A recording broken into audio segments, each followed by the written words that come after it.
Well, this coming week we mark Veterans Day and honor those who have served our country. Brave individuals like Pittsfield's Bernie Auge, a World War II vet. His contribution, though, took place far from the front lines in Europe. Rather, it's a story found on Cape Cod.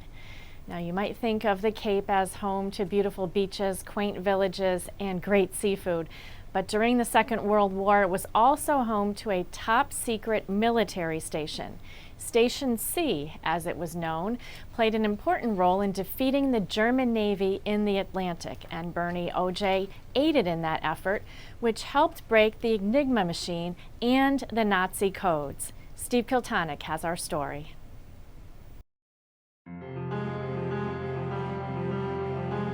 During the early years of World War II, the Germans were winning the Battle of the Atlantic. German submarines, or U-boats, prowled off America's east coast, sinking convoys of oil tankers and thousands of Allied merchant ships ferrying supplies to Britain. Winston Churchill, Britain's prime minister, said the outcome of the war hinged on defeating the feared U-boats and Admiral Karl Dönitz. In North Adams, Bernie Auge read all about the U-boats and the havoc they were creating.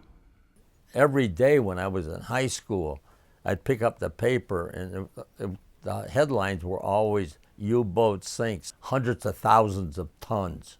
U-boats. Every day you were seeing it.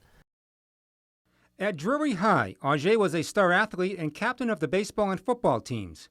In 1942, he also won the Silver Skate Trophy for capturing the New England Ice Skating Championship. Because of Bernie's athletic prowess, he was offered a 4-year scholarship to nearby Williams College. But instead, in 1943, Bernie enrolled as a pre-med student at Notre Dame, where his dream was to play for the Fighting Irish's football and baseball teams. He was in college only 4 months when Uncle Sam came calling. I got the letter from the President of the United States. It was shoved under my door at St. Ed's Hall where I was living, and I picked it up, and it says, "Report to your draft board." Bernie was sent to the University of Miami in Ohio, where he took radio courses and learned Morse code. During this time, he married his high school sweetheart, Eleanor. A few months later, he was transferred to Washington, D.C. That's where my Navy career and what they called OP-20G started, which was a massively secret group, and it was naval intelligence.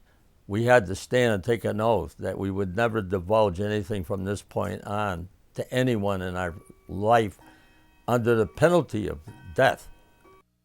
In 1944, Auge was sent to North Chatham on Cape Cod and a complex of buildings that was built by Marconi and RCA, which operated it for 70 years as a wireless radio station.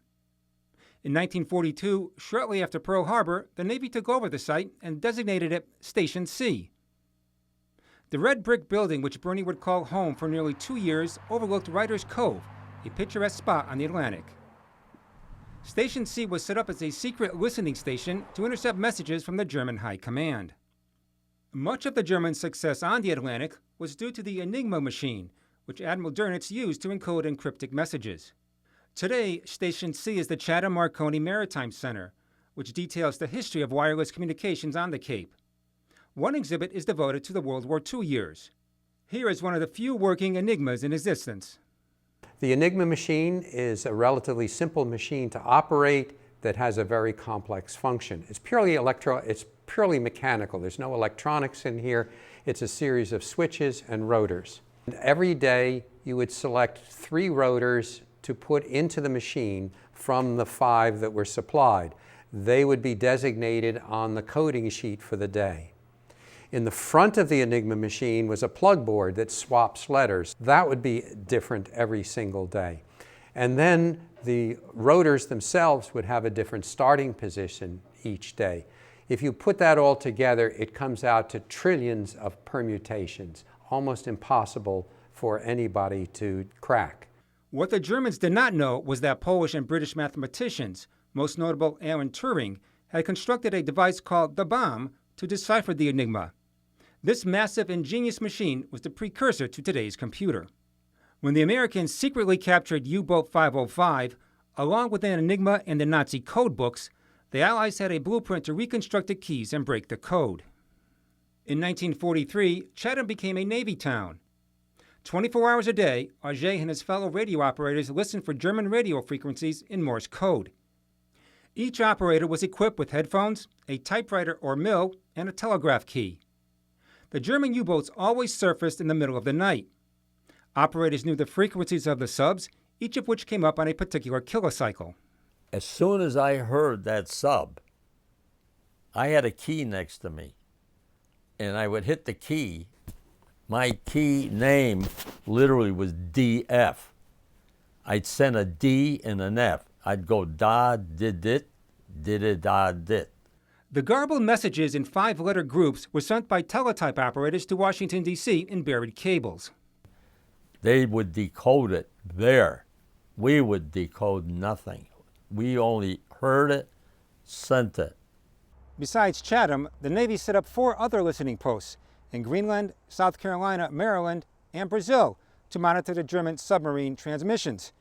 All these facilities were top secret and patrolled by guard dogs. Each station had a direction finder, which is basically a radio with big arms. Then if 3 crossed, that's where the sub was. We pinpoint it in Washington on a big board. Once a sub's position was known, ships could be diverted away from the U-boats. Bernie worked in 8-hour shifts. The only time he could leave his post was to use the bathroom. Cooks brought food right to the station. Most military personnel lived in hotels taken over by the Navy. All were bussed in for the daily shifts. We bought some secondhand bikes. We got into a cottage at one time for $37.50 a month overlooking the ocean. And everybody in our family came down. The USO had a place here where there were dances. Local groups invited the military personnel to come to church suppers and gatherings. We know that they had parties at the beaches, they played tennis, they played baseball. The first group of waves arrived in 1944, freeing up the men to be sent overseas. During the Navy's 3 years at Chatham, a veil of secrecy surrounded the town. The saying was, "Loose lips sink ships," and Bernie stuck to the oath he took. They told me that we could never discuss it until after the war, and they would notify me. I never got notified. It wasn't until an article written by a Navy admiral appeared 20 years after the war that Bernie felt okay to talk. In 1945, when the war ended in Europe, Bernie was sent to Charleston for a year before being discharged. Auge went back to Notre Dame to get his degree. He returned to Pittsfield, became a dentist, and practiced in Dalton for 26 years before retiring. The Auges, who are celebrating 72 years of marriage, eventually had 5 children, 12 grandchildren, and 26 great-grandchildren. Over the years, his faith has remained strong, and looking back, he has no regrets. I was a very, very fortunate young man in life.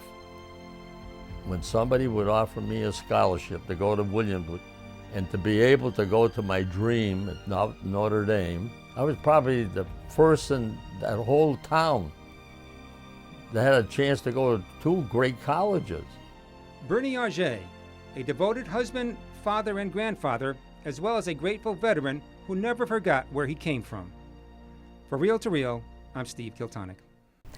And we thank all the veterans for their selfless service to our nation. And if Bernie seems familiar to you, that's because his wife Eleanor was featured in last December's Catholic Mirror, and earlier this year right here on Real to Real for her ministry of knitting caps for newborns, a great Catholic couple who are members of St. Charles Parish.